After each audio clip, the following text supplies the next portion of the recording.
Wanted to document something here before the weather changes too much and it's too late. It's October 13th,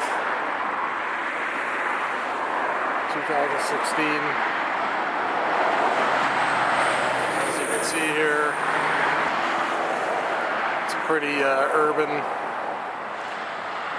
environment. Got a busy street here, apartment buildings. These are the buildings I live in here. If you see, there's a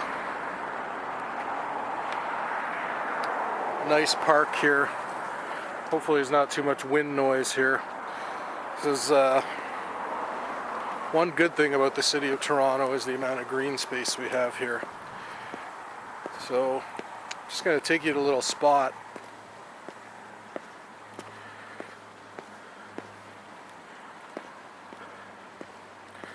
Now we had a really hot summer this year of 2016 in Toronto. Hottest and most humid I can ever remember. Typically, in my memory, you know, we'll have comfortable temperatures, mid to high 20s, and maybe 2 to 3 weeks total from late July to mid-August, where we'll get into the 30s or almost up to 40 with the humidity. This summer it was like that through July, August, through the entire months, and even well into late September. As I said, it's October 13th, and like just 2 weeks ago I was on a job working outside and it was almost 30 degrees out. Temperatures dropped drastically. It's only like 12 or 13 today. So it's cooled off a lot. So as you can see, there's a nice path for biking and walking and such. And where we're going, there's a little duck pond here.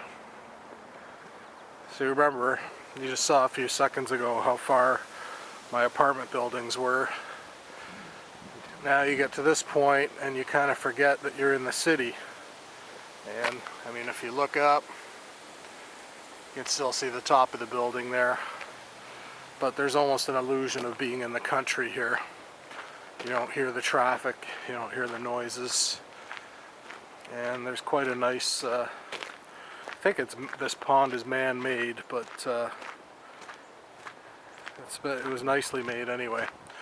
So this is a place I like to come sometimes just to be with the Most High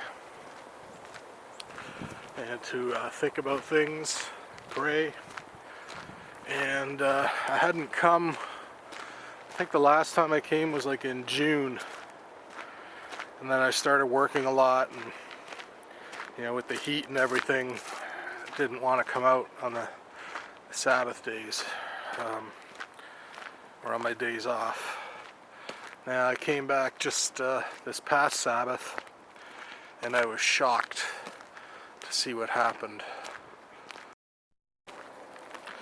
The extreme heat that we had this summer, along with the lack of rain.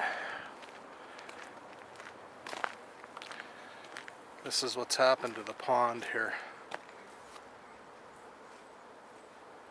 So you can see like a little, take a step down here. This is what's left of one end of the pond. Now if you can see all this muddy area here, this was all, this was all water. There's and it's completely dried up. And all this here,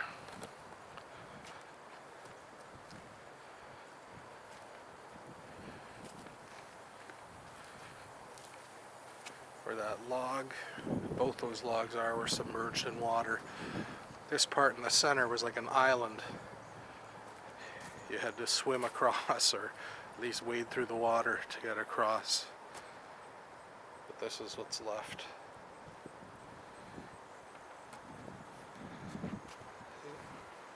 We still got some of the ducks here. They're all just sunbathing.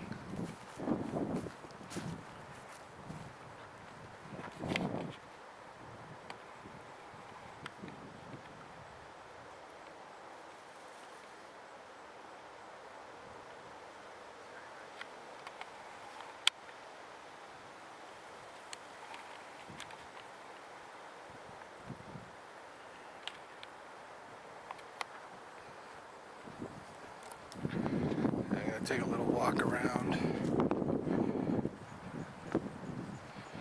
this whole area here.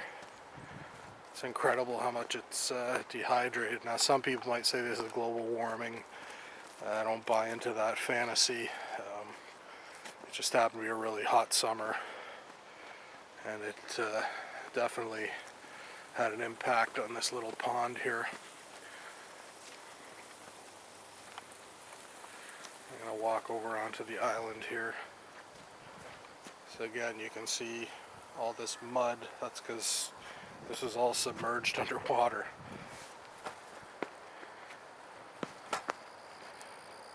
Now, see little burrows there. There's muskrats that I've seen here while hanging out. I've seen turtles in the pond. Some goldfish there, and some people here fishing them out. I don't know what they're doing, but you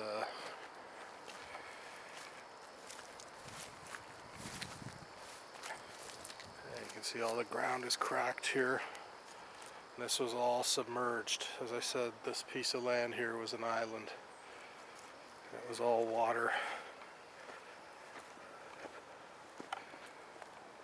And geese would come here in the summer. The ducks, as you saw there, all kinds of different birds. As I said, there are little goldfish in the water here too. It's been devastated.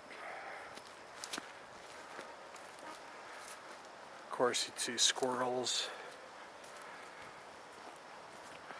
Now, from my apartment, which isn't far away, pretty sure I've heard coyotes at night as well. And this whole park here connects to the Don Valley, which is a few kilometers away. And there are deer in the Don Valley. I mean, there's raccoons, there's rabbits.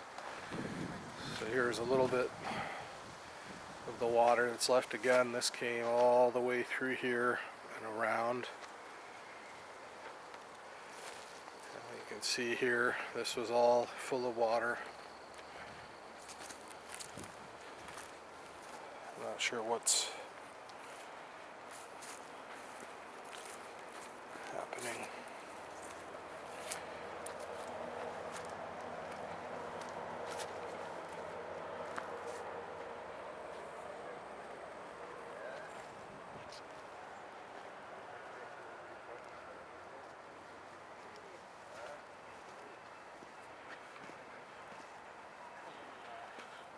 There's no, as I said, there's a man-made pond. There's no water source. There is like a stream or a creek nearby, and had that fed into here, maybe that would have prevented it from getting so low, but there's no water being fed into here other than, I guess, rainwater. We've had almost no rain all summer, so this water has literally all evaporated. You can see those are probably like squirrel tracks in the mud there. And again, you look up, there's my building in the background, amongst what looks like wilderness here.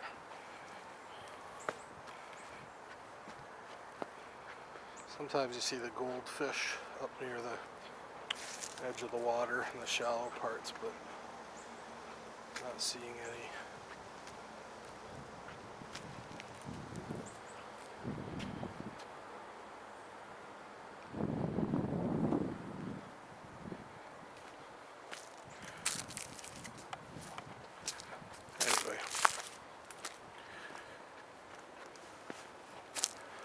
that's about it.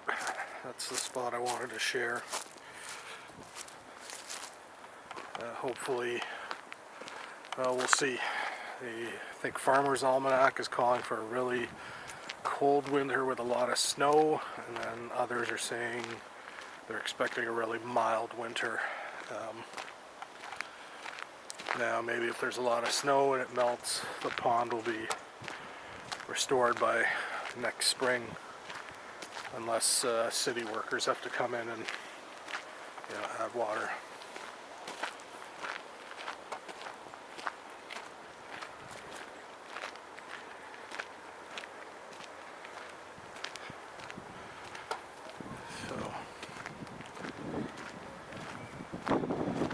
Again, it's just a little piece of paradise.